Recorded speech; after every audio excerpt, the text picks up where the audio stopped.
것을 함께 살필 텐데, 사실은 이제 이 마리아의 노래를 통해서 우리가 살피고자 하는 것은 하나님의 말씀에 대한 그런 부분입니다.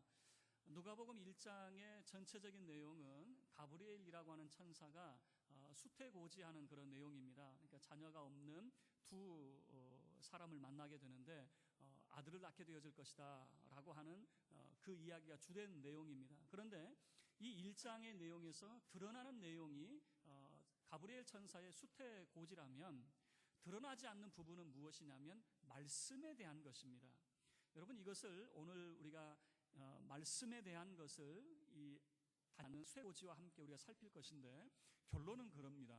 여러분, 우리가 말씀을 어떻게 우리가 이해를 해야 될 것인가 라고 하는 것을 결론으로 우리가 함께 살펴보도록 하겠습니다. 자, 먼저 이제 가브리엘 천사가 만난 두 사람을 우리가 살필 텐데, 먼저 사가랴라고 하는 제사장을 만나게 되어집니다. 이 사가랴라고 하는 제사장은 나이가 많은 사람이에요. 그래서 성경에서 이야기할 때에 그는 제사장인데 아비야 반열에 속한 사람이다 라고 하는 것인데, 아비야 반열 그러면요, 아론의 직계 후손이에요. 그러니까 혈통이 좋아도 너무 좋은 혈통이에요. 그의 아내도 아론의 직계 후손이거든요. 그러니까 오늘날 보면은 참 혈통이 좋은 사람이죠. 제가 어렸을 때만 하더라도 뭐 족보 이야기 막 하고 뼈대가 있는 집안이네 없는 집안이네 막 이런 이야기가 있었는데, 요즘엔 그게 없어요. 그래서 저 어렸을 때만 해도 이런 이야기가 있어요. 멸치도 문어를 무시했어요. 자기는 뼈대 있는 집안인데 뼈대 없다고 무시했어요. 요즘은 그런 이야기가 찾기 힘들잖아요. 이 아론의 직계 후손으로서 사가랴, 그런데 이 사람은 의인이었어요. 그래서 나중에 여러분 집에 가서 살펴보시면 그런 표현들이 나옵니다. 1장 내용에서 그는 의인이었는데 하나님의 그런 말씀을 어렸을 때부터 준행하는 사람이었어요. 성경이 말하는 의인이라고 하는 개념은 우리가 생각하는 윤리적인 의하고는 전혀 상관없어요. 윤리적으로 생각할 때 거짓말도 안 해야 돼요. 그리고 쌍말도 하지 말아야 돼요. 다른 사람과 싸우지도 말아야 돼요. 뭐 이런 것을 우리는 윤리적으로 의롭다라고 말할 수 있겠지만은, 성경이 말하는 의인은 어렸을 때부터 하나님의 말씀대로 살아가는 사람을 의인이다, 이렇게 이 정의를 내리고 있는 것이죠. 그래서 사가랴는 의인이다라고 하는 것은 어렸을 때부터 말씀에 순종하는 그런 삶을 살았고 흠이 없는 사람이다라고 하는 것인데, 문제는 이 가정에 어려움이 있었는데, 무슨 어려움이냐면 자녀가 없었어요. 자녀가 없었는데 이런 표현을 씁니다. 그 아내 엘리사벳이 잉태치 못했어요. 그리고 둘 다 이미 나이가 많이 들어버렸어요. 나이가 많이 먹었다라고 하는 표현은 뭐냐면 이거죠. 이전에도 자식이 없었지만 나이가 많이 먹었다는 것은 앞으로도 자식이 있다 없다? 자식이 없다라고 하는 것을 전제로 하죠. 성경은 딱 못을 박는 거예요. 이 사람들 나이 많이 먹었어요. 그 말은 이전에도 자식이 없었는데 앞으로도 자식을 가질 가능성이 전혀 없는 사람들이다라고 하는 겁니다. 그런데 이 사가랴가 이제 제사장으로서 자기 직임을 이제 수행을 하는데, 제사장들이 이제 하는 역할들이 있어요.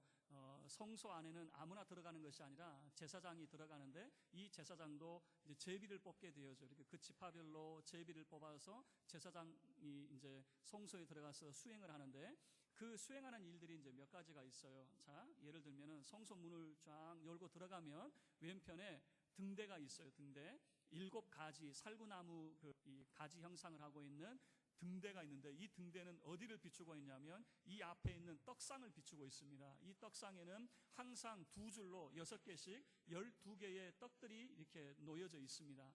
그러면 이것이 무엇을 의미하냐면, 이 12덩이의 떡은 이스라엘 민족을 상징하는 것이고, 이 등대가 떡상을 비추고 있다라고 하는 것은 무엇을 의미하냐면 하나님의 진리의 빛이 항상 그에게 향하고 있다라고 하는 것을 상징하는 그런 의미거든요.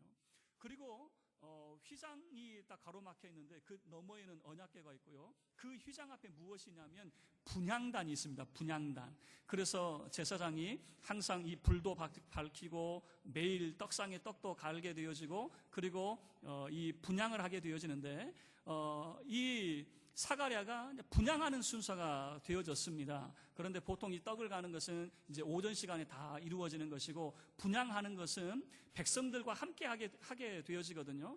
제사장이 성소에 들어가서 분향하는 시간은 백성들이 모여서 기도하는 시간입니다. 그래서 백성들이 기도하는 그 시간에 제사장은 분향을 하게 되고요. 요한계시록을 보면은 이 향단에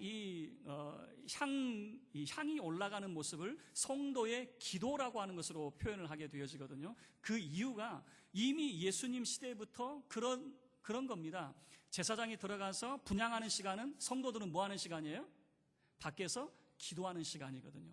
자, 이 사가랴가 자기 순번이 되어서 분향하러 들어갔습니다. 이제 향불을 이제 피우는 것이죠. 분향하러 갔다가 깜짝 놀랄 일이 벌어지는 거예요. 원래 제사장 한 사람이 들어가서 그 일을 하는데, 이 향단 오른쪽에 보니까 천사가 뚝 서 있는 거예요. 우뚝 서 있는 거예요. 근데 이 천사가 서 있다라고 하는 것은 이제 나중에 가브리엘 천사라고 하는 것을 알게 되어지지만, 우리가 보면 사람이 서 있는 거죠. 그곳에 자기 외에는 없어야 되는데 갑자기 사람이 보이니 얼마나 놀랐겠습니까? 그런데 이 가브리엘 천사가 하는 이야기가 무슨 말을 하냐면은, 하나님께서 너의 간구를 들어주셨다, 이렇게 말하는 거예요. 너의 간구를 들어주셨다. 그 간구가 뭡니까? 아들 달라고 하는 그런 간구도 있었겠죠. 너의 간구를 들어주셔서 네가 아들을 낳게 되어질 텐데 아들 낳으면 요한이라고 지어라 라고 하는 거예요. 여러분 같으면 어떻겠습니까? 지금이라도 하나님이 내 기도에 응답해 주셨으니 감사합니다, 이렇게 여러분들은 믿음이 좋아서 그러겠지만, 사가랴는 약간 억울했던 것 같아요. 간구함을 들어주시려면, 응답을 주시려면 20년 전이나 30년 전 내가 젊었을 때, 결혼했을 때 그때 주시던가. 이제는 내가 나이가 많아가지고 이제 은퇴할 나이가 되었어요. 이제 내 사역도 내려놔야 될 그런 나이가 되었어요. 그리고 지금 아이를 갖는다는 것도 우스워요. 지금 성경이 뭐라고 이야기했었냐면, 나이 많이 들었다라고 하는 것은 뭐냐면 이전에도 자식이 없고 앞으로도 자식이 없을 팔자라고 생각을 하고 있었던 거죠. 나를 놀리는 것도 아니고 응답을 하시려면 좀 진작하시던가, 30년 전에 응답해 주셔가지고 내가 이 고민 안 하고 살게끔 하던가. 하필이면 왜 이때? 지금 이제 사가랴는 믿지 못했어요. 그거 어떻게 믿습니까? 제가 어렸을 때는요, 50된 할머니가 임신을 하면은 그거 신문 기사에 났습니다. 그런데 지금도 50대 애를 낳아? 기가 막히지만 그때는 더 했어요. 제가 어렸을 때 50대 할머니는요, 다 구부렁 할머니였어요. 다 지팡이 짚고 허리 다 구부러 가져가지고 그렇게 다니셨거든요. 지금은 뭐 80이 돼도 모르겠어요. 저는 저희 교회에서 우리 여자 성도님들이 좀 섭섭해하는 분들이 있어요. 은퇴하신 분들은 제가 손을 잡아주는데 은퇴 안 한 분들은 제가 손 안 잡아주거든요. 근데 제가 가만히 보니까 손 안 잡아준 분들 중에 은퇴하신 분이 계셔요. 젊어 보이니 제가 은퇴 안 한 줄 알고 있는 거죠. 요즘은 70이 넘어도 다들 80이 돼도 강건하시니까 잘 모르겠어요. 그런데 이 시대는 이미 나이가 들었다라고 하는 것은 몸도 이미 쇠약했다라고 하는 것이거든요. 사가랴가 벙찌는 거죠. 그런데 가브리엘 천사가 그런 이야기 해주는 거예요. 너 아들을 낳게 될 텐데 그 아들이 어떤 아들이 될 것이냐. 그 아들은 이런 아들이 될 것인데, 이 아들은 어렸을 때부터 성령이 충만한 그런 나실인으로서의 삶이 될 것이다. 여러분, 그러니까 성경을 보면 술을 먹지 않는다는 그런 표현인데, 그 말은 뭐냐면 바로 삼손과 같이 나실인으로 하나님 앞에 바쳐진 아이가 될 것이다 라고 하는 것이거든요. 그래서 요한이라고 하는 이 아이가 나중에 그가 어떤 일을 하게 되어질 것인지, 그는 이스라엘 자손을 하나님께로 돌아오게 하는 그런 역할을 하게 되어지고, 그리고 성경에서 말하는 오실 주님에 대한 그런 이야기가 소개되어져 있는데, 오실 주님의 길을 예비할 사람이다 라고 하는 그런 이야기를 해요. 자, 이 정도 이야기하면 알아들어야 되는데 사가랴는 그 말을 믿지 못해요.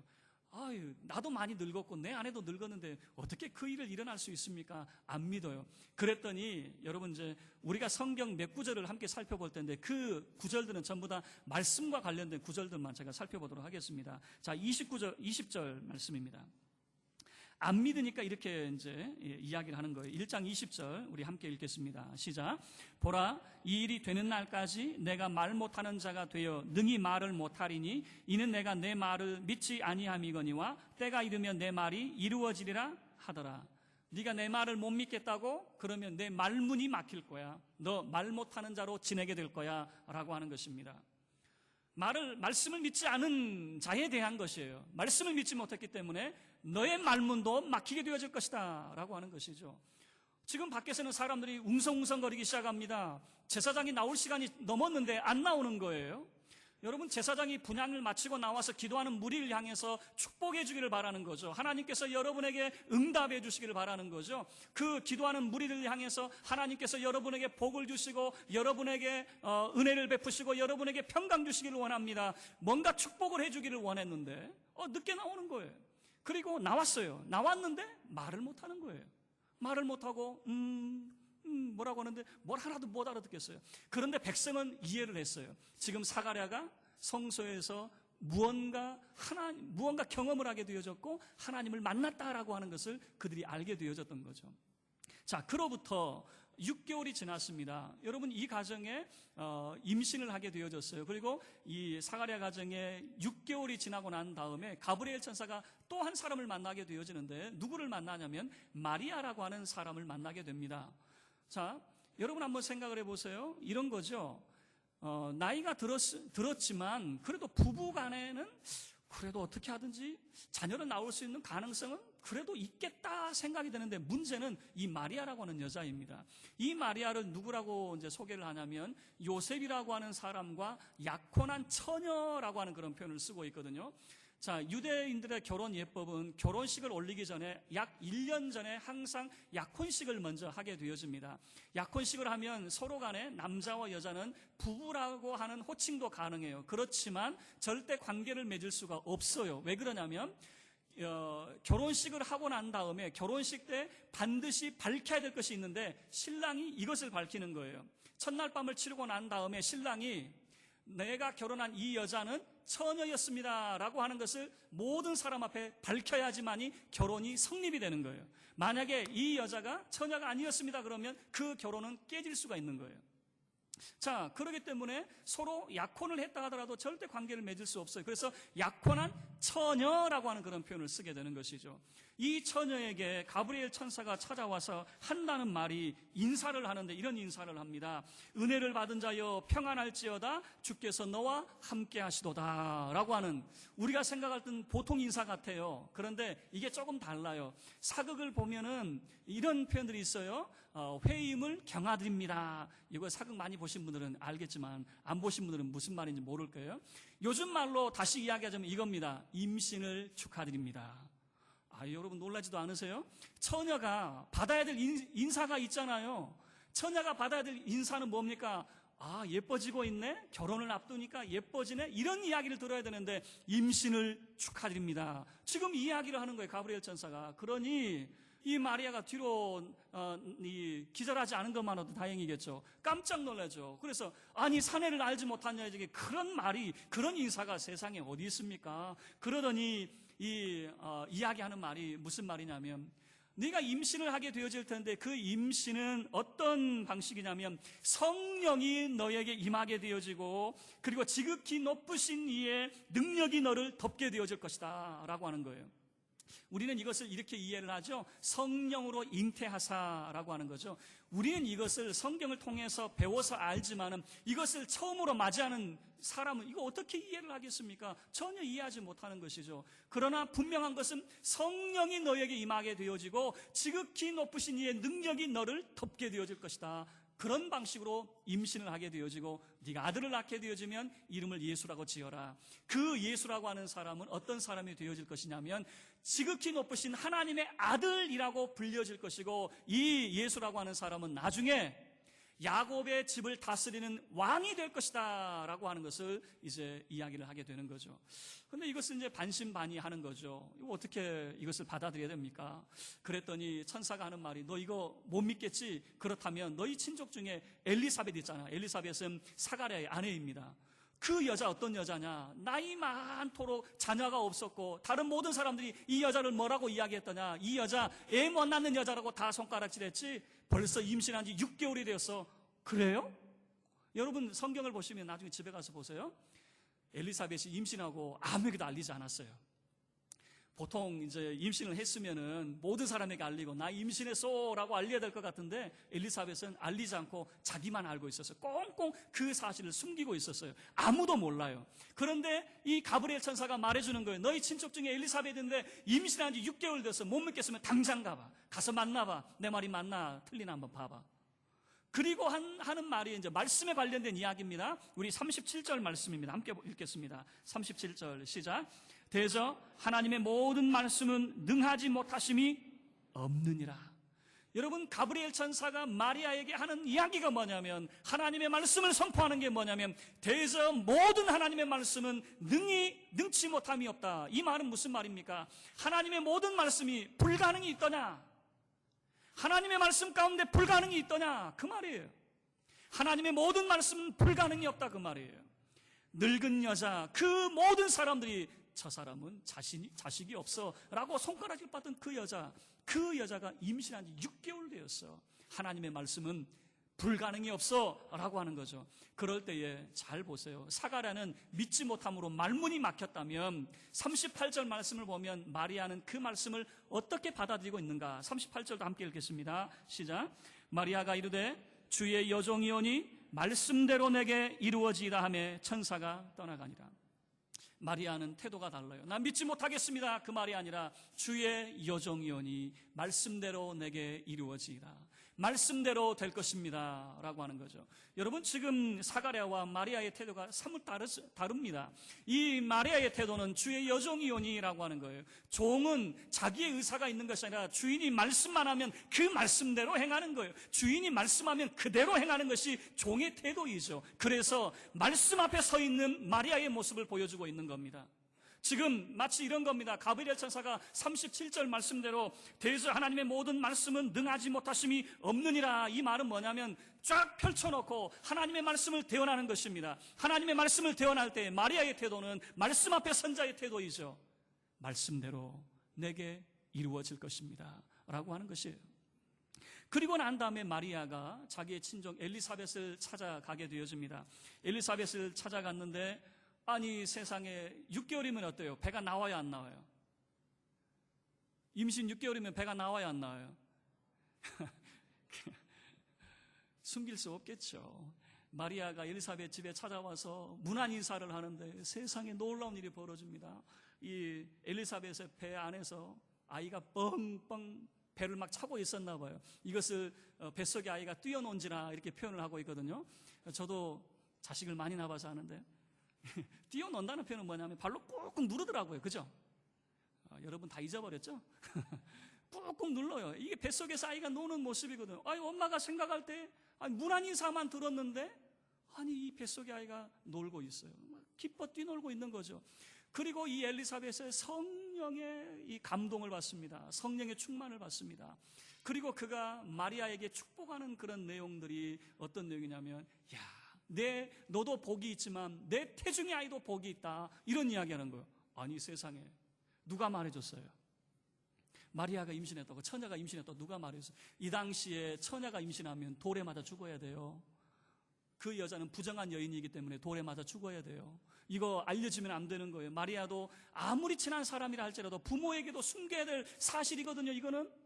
그런데 누가 말해줬는지 성령 충만했던 엘리사벳이 뭐라고 이야기하냐면, 너도 복되지만 네 태중의 아이도 복되구나 라고 하는 거죠. 그러면서 말씀에 대해서 엘리사벳이 이야기하는 대목인데요, 45절 말씀입니다. 자, 우리 45절 말씀 함께 읽겠습니다. 시작. 주께서 하신 말씀이 반드시 이루어지리라고 믿은 그 여자에게 복이 있도다 라고 하는 거예요. 가브리엘 천사가 너에게 이런 이야기를 해줬을 텐데 그 말씀을 믿는 여자가 복이 있도다 라고 하는 거죠. 왜요? 자기도 경험해보니까 알겠더라, 그 말입니다. 세상에 내가 임신할 줄 누가 알았겠습니까? 엘리사벳이 그 나이에 아이를 갖게 될 줄 누가 알았겠습니까? 그러나 천사가 말해준 하나님의 말씀대로 되리라라고 하는 것을 그가 경험을 했거든요. 그래서 마리아를 향해서도 이야기해 줄 수가 있는 것입니다. 그 말씀을 믿은 여자에게 복되도다라고 하는 것이죠. 여러분, 계속해서 말씀에 대한 이야기를 우리가 함께 나누고 있다고 말씀을 드렸죠. 그리고 난 다음에 마리아가 하나님 앞에 노래하는 내용이 우리가 읽었던 본문의 말씀인데 크게 세 가지로 나눠볼 수가 있어요. 자, 먼저 우리가 48절 말씀 함께 읽겠습니다. 48절입니다. 시작. 그의 여종의 비천함을 돌보셨음이라. 보라, 이제 후로는 만세의 날을 복이 있다 일컬이로다. 지금 마리아는 자기 자신을 향해서 뭐라고 이야기하냐면, 내가 뭔 복이 이렇게 많은지, 나는 참 복된 사람이구나, 그 말이에요. 나는 참 행복한 사람이구나 라고 하는 거죠. 그 이유가 뭡니까? 두 번째 49절 말씀에서 잘 나타납니다. 함께 읽겠습니다. 49절, 능하신 이가 큰 일을 내게 행하셨으니 그 이름이 거룩하시며. 능하신 이가 큰 일을 내게 행하셨어요. 내가 뭐 대단한 사람입니까? 내가 위대한 사람입니까? 내가 뭐 별난 사람입니까? 나는 비천한 요정에 불과해요. 그럼에도 불구하고 능하신 이가 내게 큰 일을 행하여 주셨어요. 이게 복이 아니면 무엇이 복이겠습니까? 그것을 노래를 하게 되어지는 겁니다. 여러분, 처녀가 임신하는 것 두려움이겠죠. 그러나 이것이 기쁨으로 변하게 되어집니다. 그 기쁨으로 변하게 되어진 이유가 무엇입니까? 지극히 높으신 이가 큰 일을 행하셨는데 내게 행하셨어요. 내게, 이 비천한 사람에게 주의 말씀이 내게 임하셨다라고 하는 것이죠. 그래서 자기 자신을 돌아볼 때 나는 비천한 사람이 아니라 나는 참 복 있는 사람이네, 하나님이 내게 이렇게 큰 놀라운 일을 행하시다니 나는 참 복된 사람이야 라고 하는 거죠. 자, 그리고 우리가 함께 살펴봐야 될 내용인데 55절 말씀입니다. 함께 읽겠습니다. 55절 시작. 우리 조상에게 말씀하신 것과 같이 아브라함과 그 자손에게 영원히 하시리로다 하니라. 자, 이 말은 뭐냐면 이거예요. 하나님께서 지금 내게 그런 자녀에 대한 말씀을 하셨는데 내가 말씀을 믿게 되어졌는데 그 말씀이 무엇인지를, 그 의미를 깨닫게 되어졌어요. 그 말씀이라고 하는 것은 즉흥적인 말씀이 아니에요. 지극히 개인적인 말씀도 아니에요. 그 말씀은 하나님이 하시고자 원하셨던 우리 조상 아브라함과 이삭과 야곱에게 맹세하셨던 언약의 말씀, 구속의 말씀, 하나님께서 그 택하신 백성을 구원하시겠다라고 하는 그 놀라운 약속의 말씀을 누구를 통해서 하나님께서 이제 이루어 주시느냐? 나를 통해서. 나를. 개인적인 말씀 아니에요. 즉흥적인 말씀이 아니에요. 수천 년의 시간 동안 성경의 역사가 기록되어 온 그 시간 동안 그토록 우리가 원했던 그 언약의 약속의 말씀을 하나님이 이제 나를 통해서 이루어 주신다라고 하는 것을 보여주고 있는 것이죠.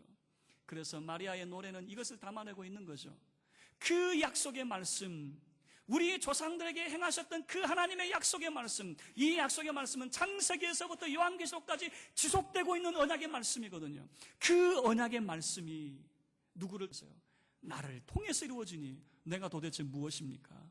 내가 도대체 무엇이길래 그런 하나님의 그런 지극히 능하신 분이 내게 이렇게 놀라운 큰 일을 행하셨습니까? 그러니 이것을 생각해 보니 나는 비천한 요정이지만 이 놀라운 말씀이 내게 임하니 나는 복된 사람이요 라고 하는 것을 마리아의 노래 속에서 담아내고 있는 것이죠. 말씀을 마치도록 하겠습니다. 여러분, 우리는 말씀에 대해서 우리가 어떤 태도를 보이고 있는가? 지금 누가복음 1장 내용을 보면은 수태고지에 관련된 이야기 같지만 드러나는 부분은 그 부분이지만 드러나지 않는 부분은 말씀에 대한 우리의 삶의 태도를 잘 보여주고 있는 것이죠. 말씀을 믿지 못한 사가랴 같은 경우는 말문이 막혀버렸어요. 말 못하는 자가 되어져 버렸어요. 약 1년 동안 그는 말 못한 자가 되어졌습니다. 그리고 마리아 같은 경우는 이 사람은 도대체 어떤 사람입니까? 마리아는 이렇게 이야기하죠. 대저 하나님의 모든 말씀은 능치 못함이 없느니라 라고 했을 때 주의 여종이오니 말씀대로 내게 이루어지이다 라고 고백을 하게 되어지는 거죠. 그리고 이 마리아가 하나님 앞에 찬송하는 내용입니다. 내가 얼마나 복된 사람인지, 하나님의 이 구속의 언약의 말씀이 나를 통해서 이루어지는구나 라고 하는 것이죠. 이 마리아의 노래가 저와 여러분의 노래가 될 수 있기를 주의 이름으로 축원합니다. 여러분, 하나님의 능력이 여러분에게 임하셨습니다. 어떻게 임하셨습니까? 하나님의 영이신 성령이 저와 여러분 가운데 임하여 계신다라고 하는 것이죠. 우리는 이 놀라운 사실을 간직하고 있으면서도 이 놀라운 하나님의 선물을 받았음에도 불구하고 알지 못하고 살아가게 되어지는 거죠. 하나님의 영이 우리 가운데 임하였어요. 이거보다 더 큰 선물이 없어요. 이거보다 더 큰 능력이 없어요. 여러분, 마리아의 노래가 우리의 노래가 되어져야 됩니다. 내가 도대체 무엇이길래 하나님께서 이 놀라운 일을 행하셨습니까? 라고 하는 것이죠. 그것을 생각해 보면 나처럼 복 있는 사람이 세상에 어디 있을까? 여러분이 주님을 안다는 것이 얼마나 복된 삶입니까? 여러분이 예수님을 모시고 있다는 것이 얼마나 복된 삶입니까? 우리가 주님 오심을 우리가 기념하면서 참으로 이 말씀 앞에 여러분 설 수 있기를 바랍니다. 믿지 못함으로 말문이 막히는 자가 되지 말고 믿음으로 주의 여종이오니 말씀대로 내게 이루어지이다라고 고백했던 이 마리아의 그런 태도처럼 하나님의 말씀을 믿음으로 나처럼 복 있는 사람이 세상에 어디 있습니까? 그래서 성경에서 말씀하고 있는 이 언약의 말씀이 여러분을 통해서 이루어지는 역사가 있기를 주의 이름으로 축원합니다. 말씀이 여러분 가운데 임하여 있습니다.